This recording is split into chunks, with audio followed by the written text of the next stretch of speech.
Hiya! Happy Saturday. I decided earlier that I'm going to rename Saturday to the Happy Day.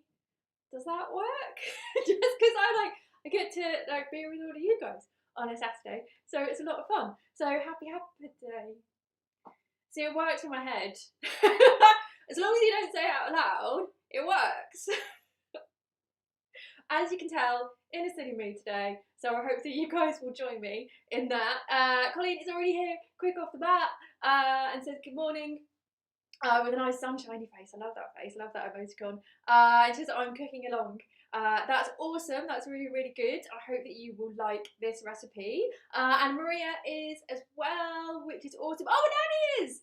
Annie is, oh, wow, okay, great. But she's still getting the bits and pieces together, so it won't be long. I'll talk for a while, you know that I will. Karen is here, lovely to have you here.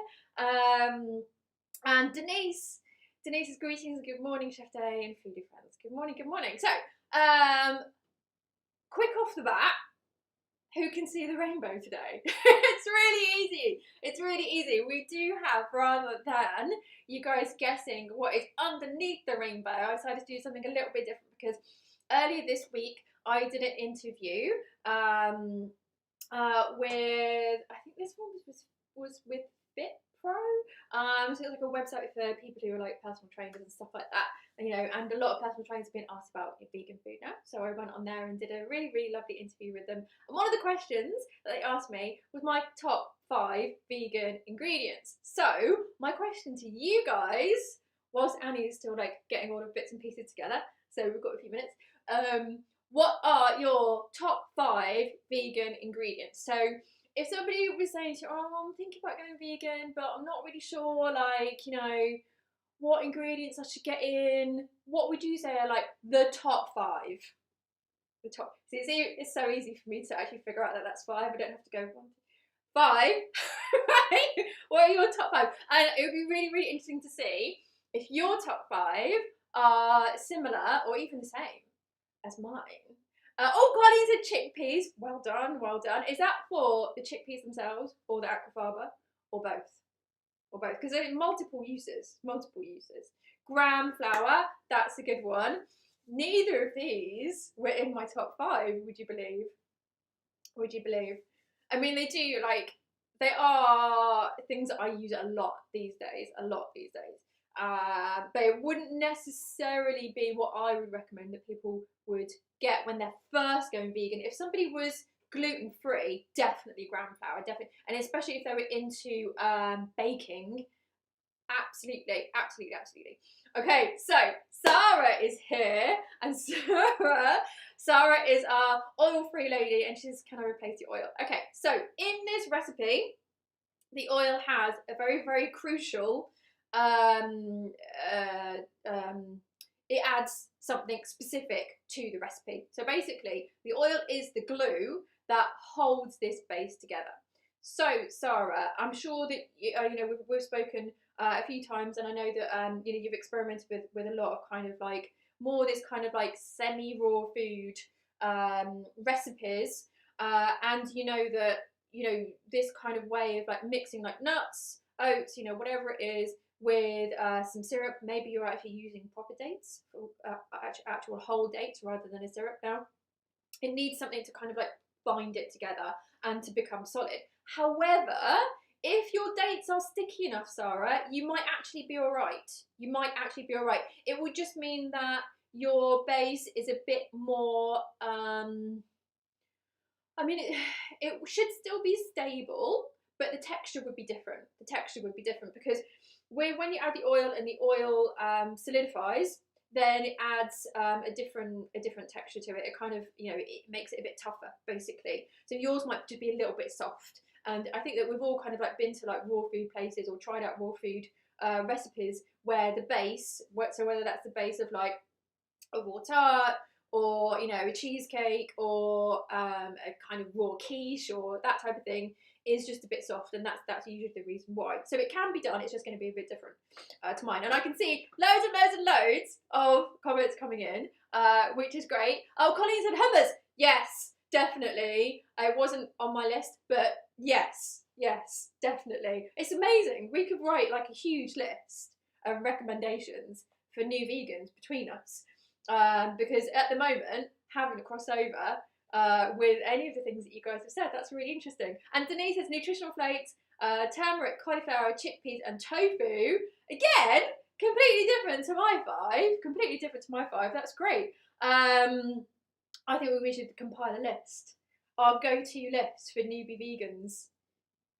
What's the slang term for new vegan? I just like to compress words, and we do that quite a lot in this house.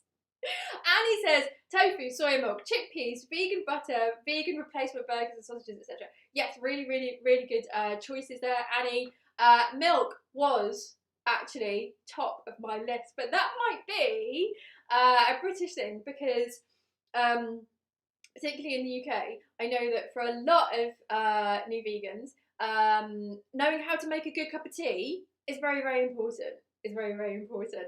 So, and finding one that doesn't curdle. I mean, admittedly, that was something that used to happen, you know, like 10 years ago, maybe even 5 years ago, something like that. But the milks are so much better these days. And it was always really annoying when a non-vegan saw your tea curdle, because they just go, I thought vegan stuff wasn't very nice. That looks disgusting. Right, lots more comments. I'll try and get through them as best I can. Colleen says, refined or unrefined coconut oil. Okay, so babe, you can use either. Absolutely either. It's totally fine. I'm using refined coconut oil. So this is my refined coconut oil that I'm using today. There we go. Cocofina. And I'm using it just because it's what I had in the cupboard. So I thought, well, why buy a different coconut oil just for this recipe? Don't need to. But the rule is that the reason why we use refined or unrefined is whether or not we want the coconut flavour in it and the coconut smell in it. That's the only difference. And in a recipe like this, the coconut flavour, the coconut smell would go really, really, really well. Really well. With the rest of the recipe. So it's fine. You can use either. Totally up to you. And it just means that if you're using refined coconut oil like I am today, there won't be like a coconut flavour in the base. But really, like there's going to be a lot of coconut flavour in the rest of it, so it doesn't really matter. But I quite often have some coconut oil, some refined coconut oil in my cupboard because it's really, really great for making like savoury gluten-free pastry, because it solidifies hard, and you do need a hard oil in a pastry in order to make it kind of like flaky and crumbly, and that's why I already have it in the cupboard. And of course, if you're going to be making like sausage rolls, something like that, you don't necessarily want the coconut flavour in it, so that's why I have that. But yeah, either or, completely up to you. Oh, Elaine is here. Hello, Elaine. Hello. And Sarah says, thank you for explaining. No worries. Oh, and Maria says, chickpeas, tofu, cashews. That's a good choice. Nutritional yeast and oats. Oats. Oh, yes. Yes, see, I didn't say about oats. That would have been a good one to add. Annie says, does the coconut milk need to be in the fridge? I forgot to put it in last night, so it's in the freezer. No, it does not. It does not. So Annie, one of the things that I really, really have been able to do up until this point is to have recipes using coconut milk where we don't want it to separate, because I don't really plan out what I'm going to make. I don't think, oh, on Thursday I'm going to make something with coconut milk, therefore I want it to separate so that we get the fats at the top, so therefore I'll put it in the fridge the day before. Like, my brain just doesn't work like that, I'm afraid. I don't plan. I just go, oh, what do I fancy eating today? I'll make that. And so I always like found it a bit tricky to try and do that thing of getting the can of coconut milk to separate. So the method that we're going to be using today of mixing the corn flour and then heating it up, essentially like making a custard with it, will enable it to thicken, and there's going to be no like pre-planning ahead or anything like that. You don't have to remember something beforehand, because honestly, I mean, Annie, gosh, you know what my memory's like. I'm not going to do that. So Colleen says, I want to try the dates as well. Not to avoid the oil, just because I want it sweeter. Okay, yeah. Yeah, I mean, we are going to be putting syrup in the base anyway, so it should be fairly sweet. Oh, Doug is here. Doug is here. We missed you last week. I hope that your house hunting is going very well with your son. Paul is here and he says 164 Facebook Live. Awesome. Oh, and Denise says new vegans and no V's. No V's. Oh, I like that. Colleen says, we haven't started yet. No, we haven't started yet. I'm still gabbing. Let me just see if we've got any more. Oh yeah, Karen has said her top 5 vegan ingredients for new vegans is garlic, onions, tinned tomatoes, nutritional yeast, and umami paste. Now that is the mark of a home cook, definitely. Annie says, yes, I struggled with milk because of it curdling in tea. Yeah, me too.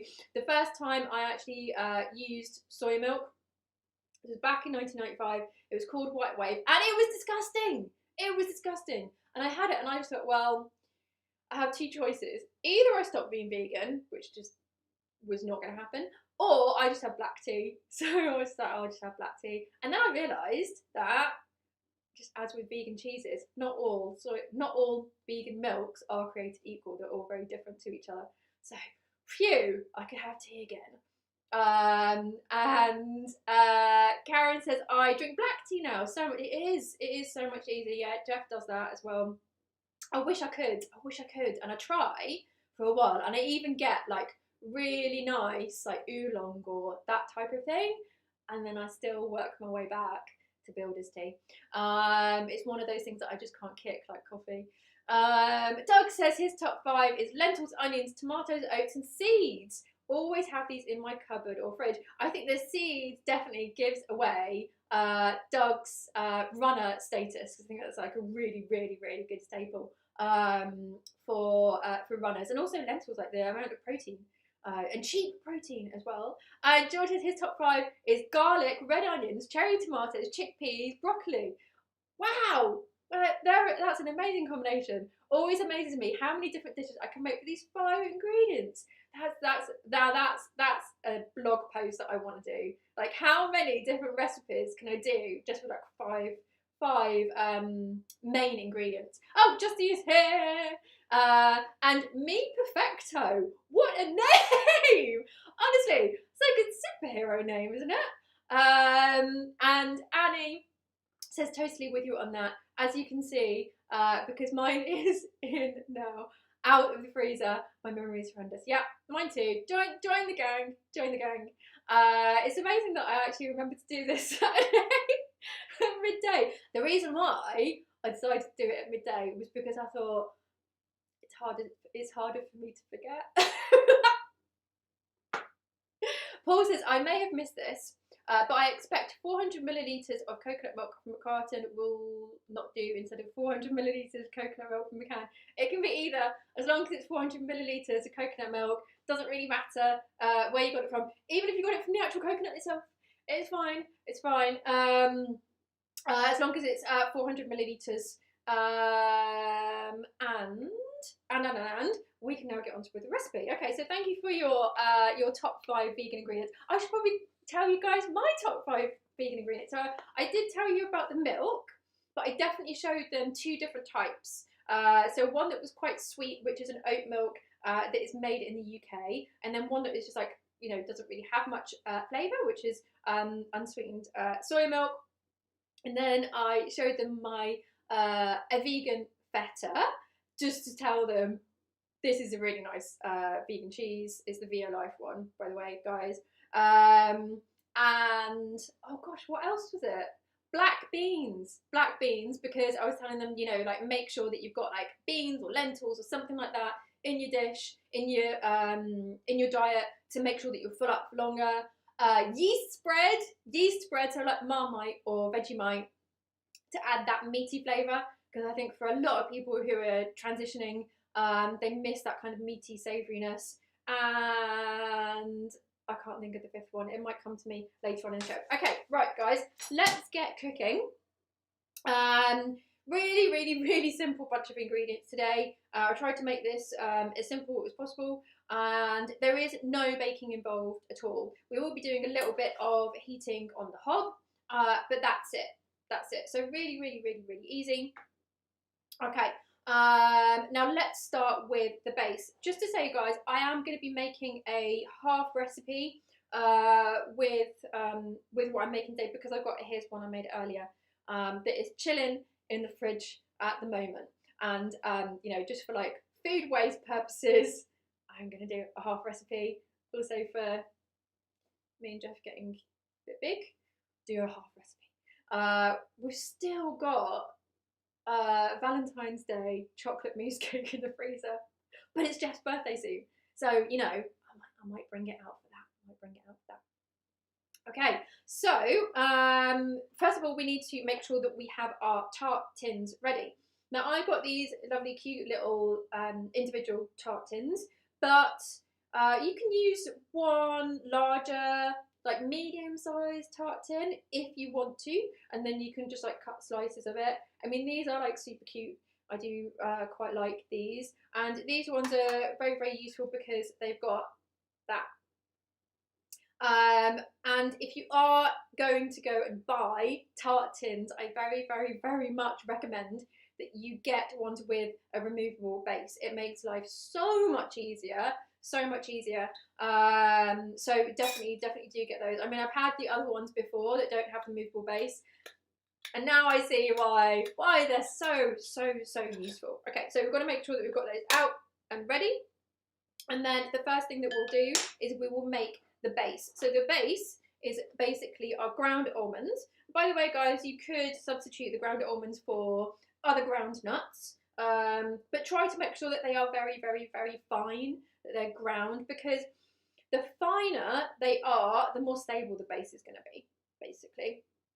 You could also substitute it with ground oats as well. So if you guys have a high-speed blender, like a NutriBullet or something like that, you can actually grind your oats in a blender, which is so much cheaper than buying oat flour. Oat flour is really expensive in this country. I don't know what it's like anywhere else, but really, really expensive here.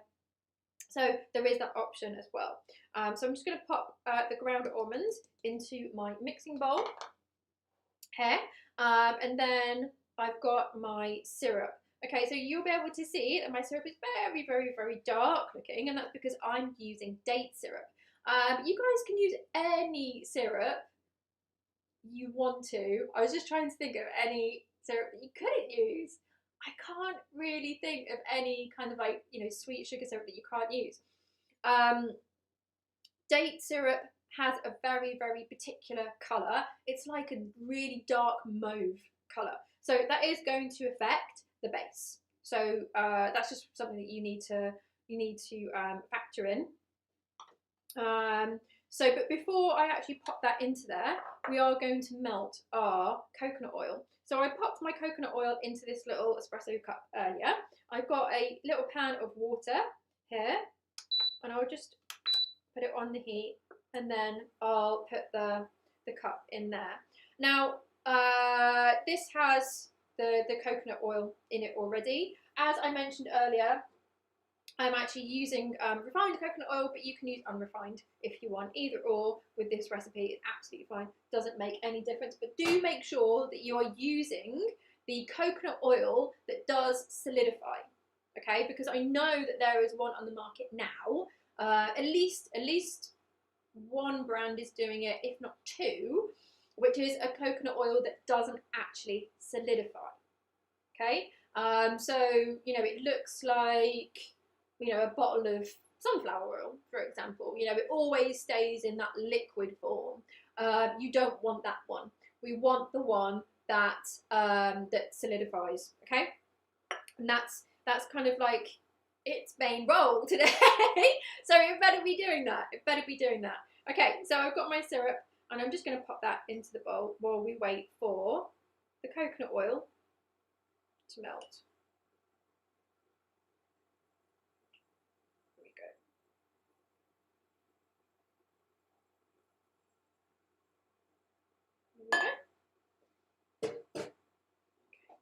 See how this is doing.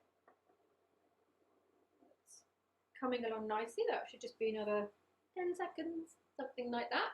I'll bring you guys to the overhead camera just so But you can definitely see I'm melting it. There we go. Okay.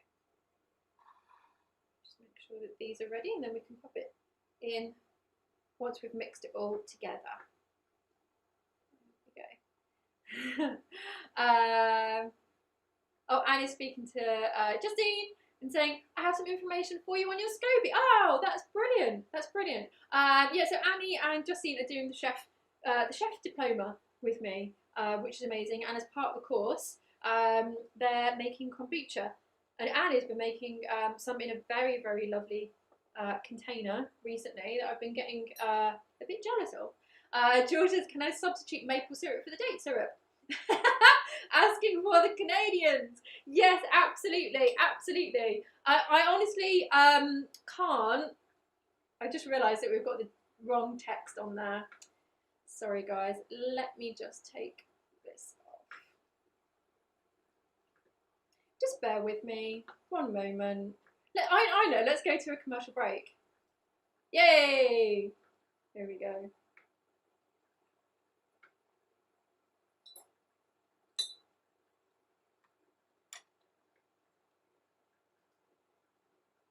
Actually, I'm not going to be able to change it that way. Right, let's come back over here.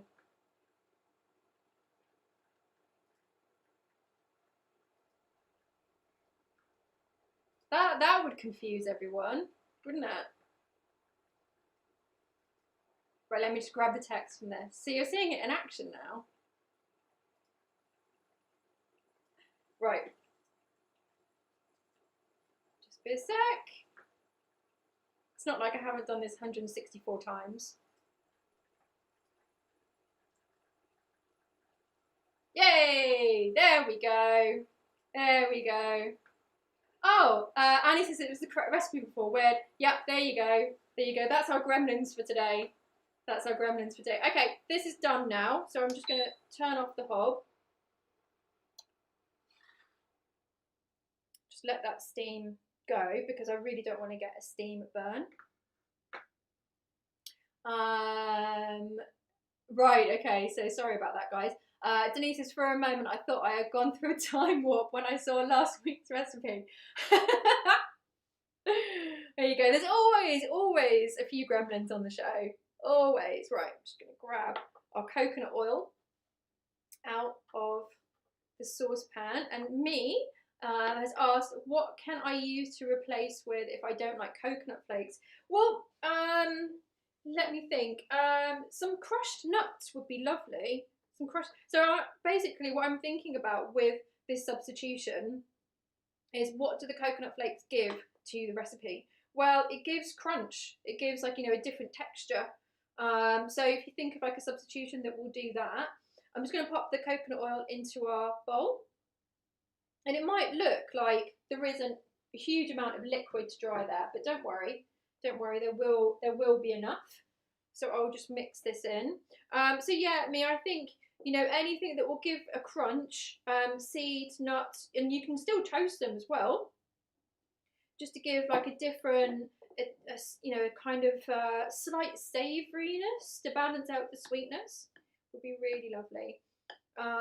Yeah, so anything like that would work really, really well. Okay, so I'm mixing this in, but I'm mushing it to the side. So you see, like, I'm not just like mixing it round and round and round like that.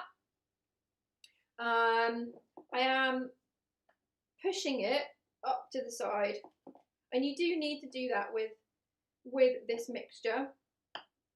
And it's a bit like if you guys have ever creamed margarine or vegan butter with sugar. So, you know, when you first make a cake and you might use a fork to cream butter and sugar together, it's a similar action. It's a similar action to that. We're pushing it up against the side of the bowl and getting it all mixed in. And as you can see, mine is looking very, very red now, and that's the colour of the syrup that's done that. So if you're using something like a maple syrup or agave or rice syrup, then usually, you know, that doesn't have a strong colour. So it will be kind of more of a blonde colour really, rather than this red colour. Mia suggested almond flakes. Yeah, that's a really, really great suggestion because it goes with the other flavours. There we go. Okay, so now we can separate this between, or sorry, divide this even between our two little tart tins. But just before I do that, I'm going to get rid of this hot water in here and just put a little bit of cold water in to cool down the saucepan because we will be using it again in a moment and I don't want it to be warm when we get onto the next bit. There we go. Okay, so we've got Linda is here. Who says, hi, I'm very late, we'll try to catch up. Don't worry, babe, don't worry. So I'll actually just do a little recap for you. So in this bowl, we've got our ground almonds, our coconut oil, our melted coconut oil, which can be refined or unrefined. Either one is absolutely fine. And date syrup. And so the date syrup is the reason why this is quite red.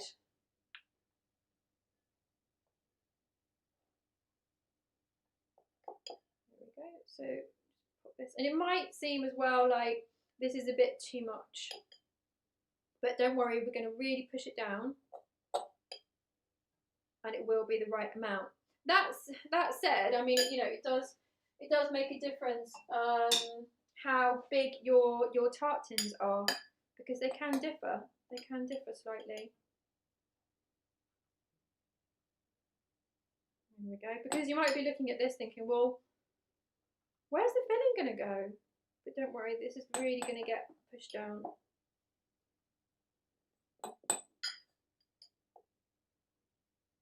There we go. So now we need to push these this base into place. Let me just answer Linda's question. Linda says, have you made your own date syrup? No, I haven't. It was actually part of a birthday present from the website Sous Chef, which I absolutely love.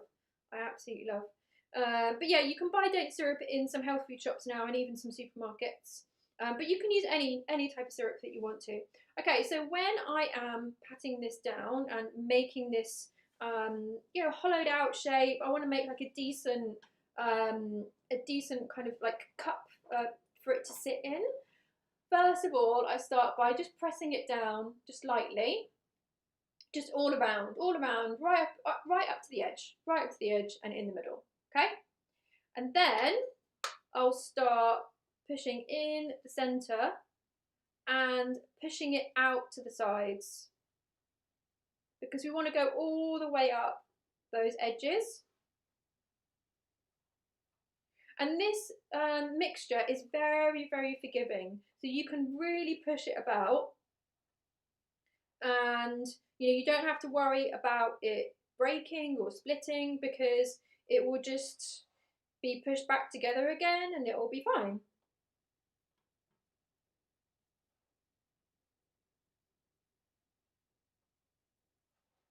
And I find this type of cooking, this type of food making, very, very meditative.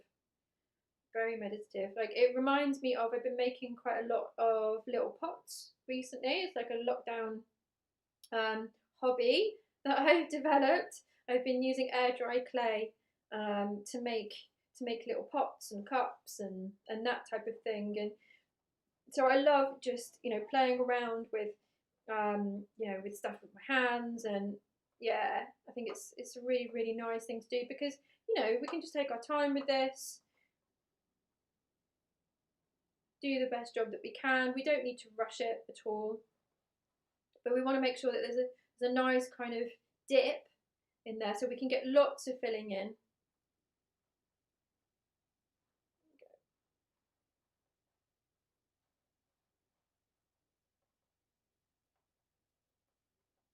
So it's very mushy at the moment, but once it chills, it will be very firm.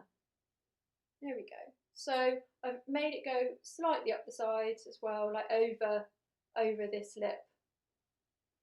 There we go, and then I'll do the same with this one. So once again, just tapping all the way around. All the way around, because we want these bits to like start sticking together. So if we don't do that, what will happen is we'll make it go up the sides and it will just like crumble off and go on the counter. So just pat, pat, pat all around, making sure that you go around those edges as well, and then really pushing down in the centre.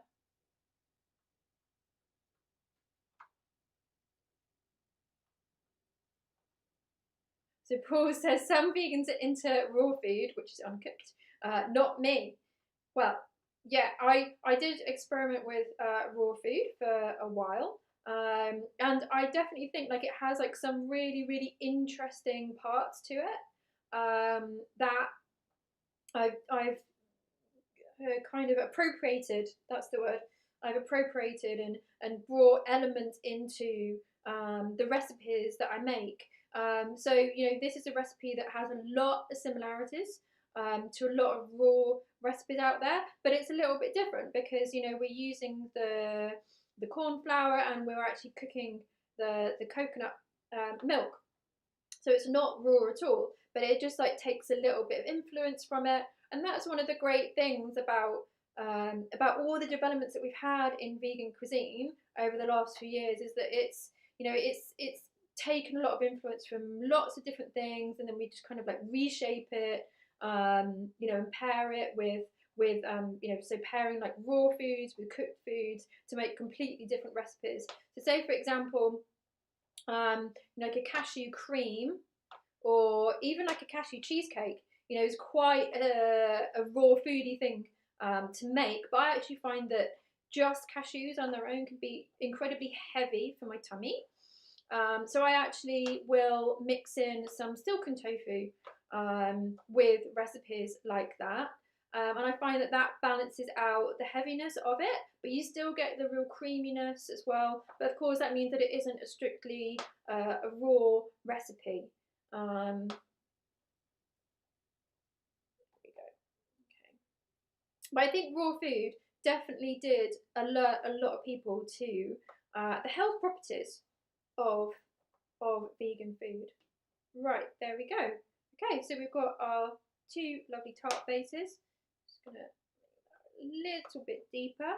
Okay, right, now we can go on to the next part. Let me just see if we've got any more questions. I don't think we have. Okay. Doug has shared something from The Naked Gun. I have no idea why though. Did I say something that was like a reference to that film? Okay, so we've got our pan back, and we're now going to make the custard that is going to go inside our tart bases. And I have purposefully chosen this pan because I know that this pan doesn't conduct heat incredibly well. Like, it's okay, like, you know, it's a pan and it does conduct heat, but sorry, I just read Doug's comment. If you watch, you'll understand. Okay, I'll have to watch it after the show. I can't watch it now, babe. Yeah, I purposefully chosen this pan because we're making a custard, and whenever we make something like a custard or say like a bechamel where we're cooking out flour, or in this case corn flour, to our American friends cornstarch, we want it to heat slowly does it. Okay, so that's why I've chosen this one. Now we're going to add our coconut milk to the pan, but first of all we'll add our corn flour. So we'll just pop our corn flour in to here, and again guys, I am doing a half recipe, so I'm just putting 1 tablespoon of corn flour or cornstarch into my 200 millilitres of coconut milk, but you guys will have 400 millilitres of coconut milk and 2 tablespoons of corn flour. Okay, and sometimes we can just like mix it in and it'll be fine, but I'm going to use my little whisk just to make sure that all of those bits of corn flour get mixed in with the milk. So there is another way that you can do this. You can just put a tiny bit of coconut milk with the corn flour, mix that in with a spoon, and then add that back to the rest of the coconut milk if you want to. Either way is fine, but this way works perfectly well. And then we'll pop this into our saucepan. And then we put it on the hob. Then we put it on the heat even. Okay, right, there we go. Now I'm going to grab a spoon so that I can occasionally mix this at the beginning. Occasionally, I'll need to mix this. As it gets thicker, I'll need to stir it. This is stirring it, by the way. I'll need to stir it a lot more regularly. So this spoon is particularly good because it's got this nice flat bottom on it. It's also wooden, so it means that I'm not going to scratch my non-stick pan. And weirdly, this is a non-stick pan. It's very unusual for a saucepan to be non-stick, but hey ho, there you go. So why don't we come back over here and I'll see if there are any more questions. Okay, guys. Right. Okay, so I've got some homework for today to do from Doug, which is to watch a naked gun. So I'll have to do that. Oh! Okay, I remember it now. Isn't it? Is it the scene from Ghost? Because you just put a little ghost emoticon. And it was meant to be like the Patrick Swayze. Who's that? The Patrick Swayze film with Demi Moore. That scene, that very, very famous scene. Okay, I'm just going to turn this down a bit. So I'm mixing this and mixing this, just making sure that it doesn't get lumpy. So right at the beginning I was okay just to leave it, but now I'm going to have to like just keep giving it a stir. Paul says, I like hot food. I understand raw food means no cooking higher than human body temperature, which really means no cooking. Yeah, absolutely. Actually, I think as well, you know, there is a reason why raw food got so popular in a place like California, where it's quite nice, the weather there. Okay, so guys, let me just bring you guys back to the overhead camera so that you can see. So now I really need to be mixing, making sure that it doesn't get too thick. And I can see that, and I can feel that it's getting thicker. So it really only takes a few minutes to thicken. There we go. And the way that I notice the difference more than any other way is the feel of it. So as I am stirring it, it gets a bit harder. It gets a bit tougher to stir it. You know, there's a bit more resistance there from the coconut custard that we've just created.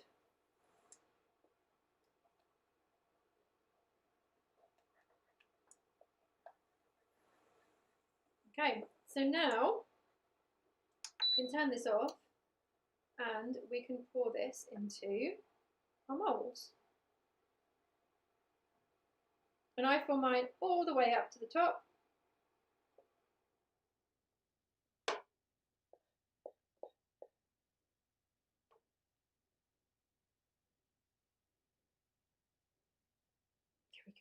There we go.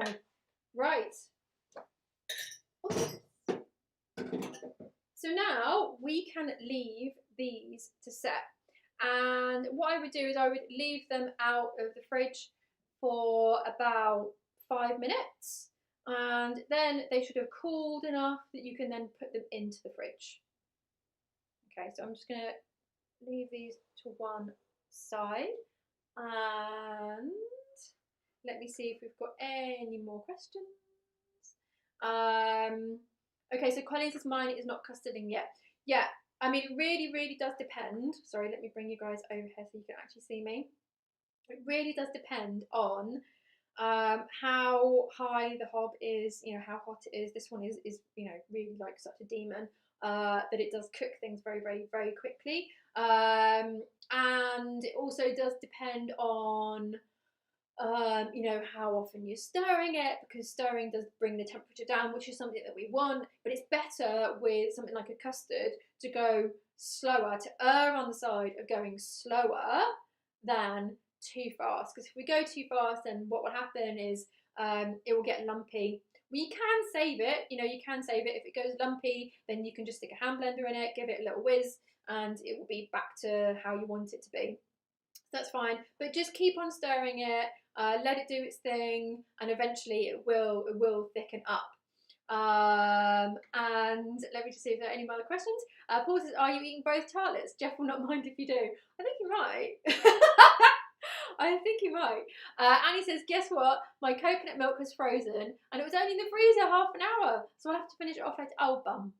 Bum, bum, bum. Okay, and Karen says custarding is a bad word. Yeah, way to go, Colleen. That is a great new word. Okay, right, guys. So now we've done our bases, we can get on to toasting our coconut flakes. So I need my frying pan for this. So we're just going to be dry frying them. You guys don't have to do this if you don't want your coconut flakes to be toasted. I really, really like toasted coconut because I like that balance of the savoury and the sweet and the kind of like crassiness of it and that type of thing. And also I just think like the colour difference looks really, really nice on the tarts. So I've got my coconut flakes here, so I'm just going to pop them into a pan. So you can just do this on the hob, you don't have to put it into the oven or anything like that, and then we're just going to put it on a low heat, and that is it. That is it. This is like so simple, guys. Now I have a plate here ready because just like with you know, sesame seeds, when we're toasting them, when they are ready, we want to quickly whip it out of the pan because otherwise it will keep cooking, and if it keeps cooking then it may start burning. Okay, so Colleen says her custard is not lumpy, but it's getting a lot of air bubbles. Okay, well I would just be careful with when you're mixing it, that you're not mixing it like with a whisk or anything like that. It is just a spoon, you know, and you're not kind of whipping it because that might cause the air bubbles. Okay, guys, so we're just going to let this do its thing, and we'll just let some of these edges brown. As the coconut chips start to heat up, they will actually start releasing some oil, and that oil will help them to cook.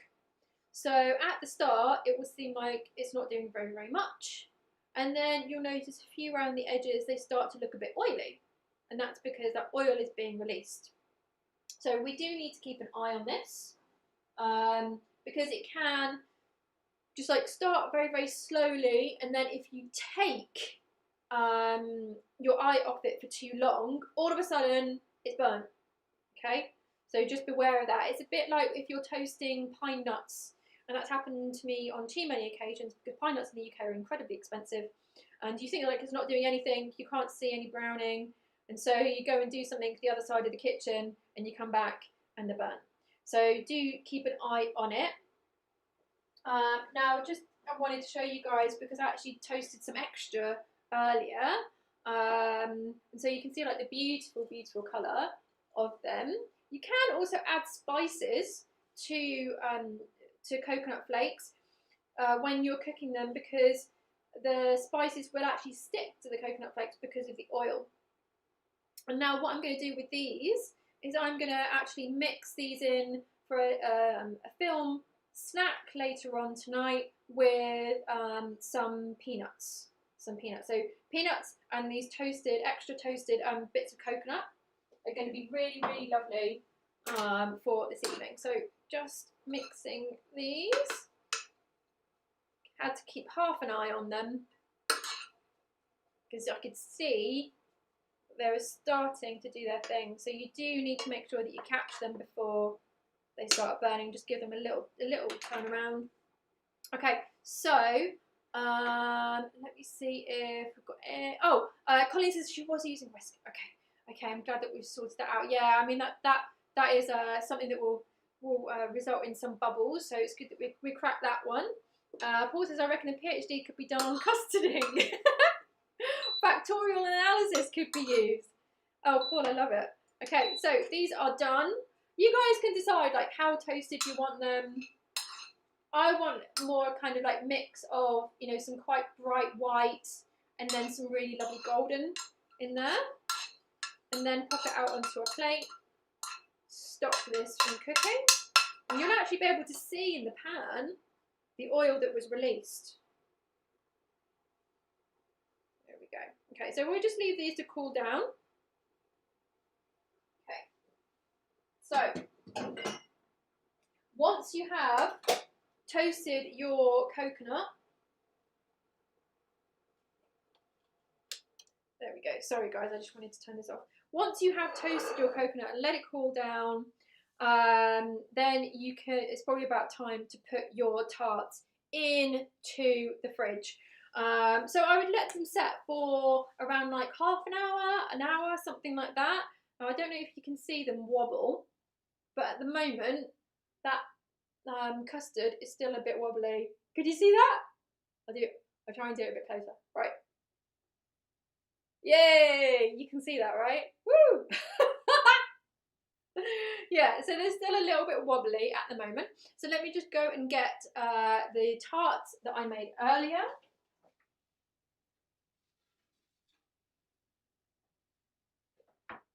Right, here we go. Okay, so these are some that I made a few hours ago and not wobbly anymore. Not wobbly anymore. That's what we're looking for. So basically, guys, if we put the fruit and toasted coconut and whatever it was in this now, then what's going to happen is it's going to sink a bit, which might not be an issue, but I mean, I fill my tart bases up right to the very top with the coconut custard. So, you know, I don't want it kind of like going over the edges and that type of thing. So I do chill it. So yes, there we go. So that's what we're going to end up with. And now we can just start dressing them. Oh, Anne is saying that she loves toasted coconut as well. Yeah, it's lovely, isn't it? Really, really lovely. Denise is saying, yes, please taste test them. I haven't finished them yet. Okay, so now we're at this point. It's probably better to remove them from the tart base now rather than once we put, you know, raspberries and coconut and passion fruit on it and whatnot. There we go. So I just very, very carefully take these out. There we go. And this removable base is really helping because I can just about, I'm just going to bring you guys over so you can see this a little bit. I can just about kind of like get my fingers in underneath, and that just helps me lift it up.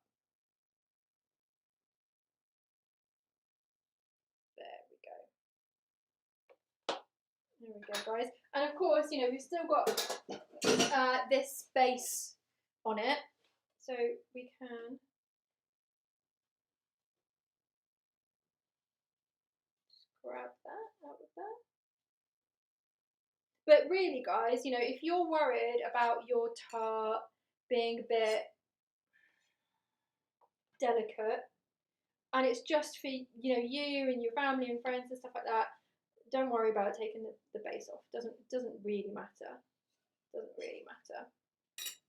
There we go. But I just kind of wanted to do that for you guys so that you could see technique. Okay, so how is this doing? This is cooler now, so we can start loading up our tarts. And you guys, honestly, you know, you can just like choose your own adventure with this. Oh, sorry, Colleen has said, sorry, quick recap. I was busy filling my tart tins. Do I put the coconut on before I put them in the fridge? No. No. So put them in the fridge just like that. Okay, so just like that. And then what it will mean is this will, you know, firm up enough. See, this one is now firmer, and nothing will sink into it. Okay, so this is the what this is the here's one I made earlier, and they've been in the fridge for probably about an hour, probably about an hour. So we can add our coconut, and you guys can add, you know, as much or as little as you want. Totally up to you. I like to put them in this order as well, but you can of course like switch that around if you want to.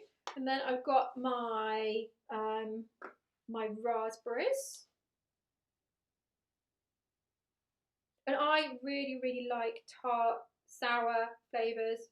So for me, this is an absolute dream. But you guys might want sweeter fruit on yours, which is absolutely fine. You know, it's totally up to you. Pineapple would go really well with this. If you're a fan of sweeter fruits, try to pick something that goes well with the coconut, because the coconut is such a dominant flavour. There we go. Okay, and now I've got my passion fruit here. I'm just going to pop a few more of these over the top. Yay, there we go. There we go, almost there, guys. Almost there. I'm trying to pick like some bits that are quite nice and bright white, just to set off against the lovely red colour there.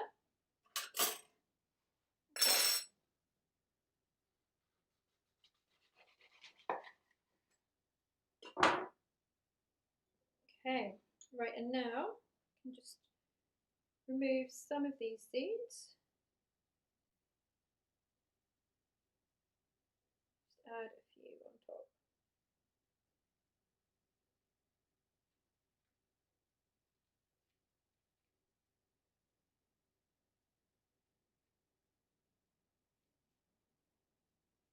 But yeah, I think, you know, pineapple would work very well. Mango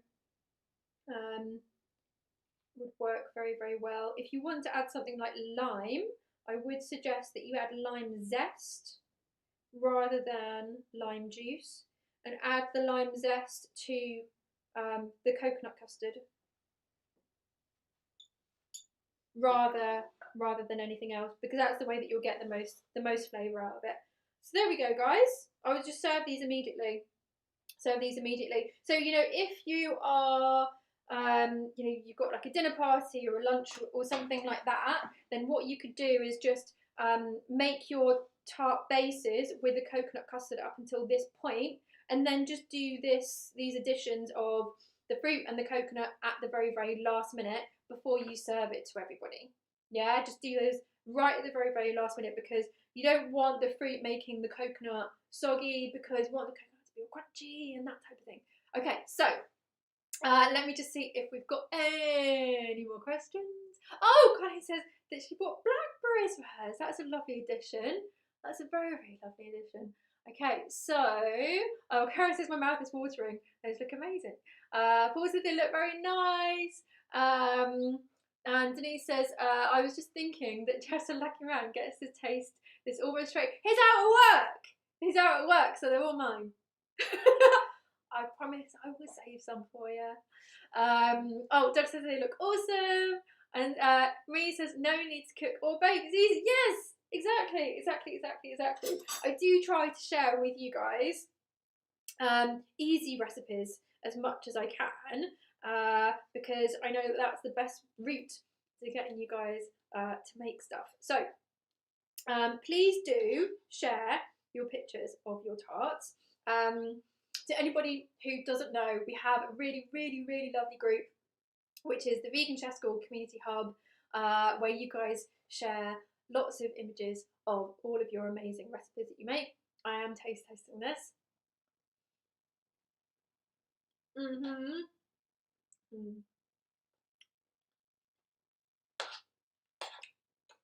Now that definitely tastes of summer.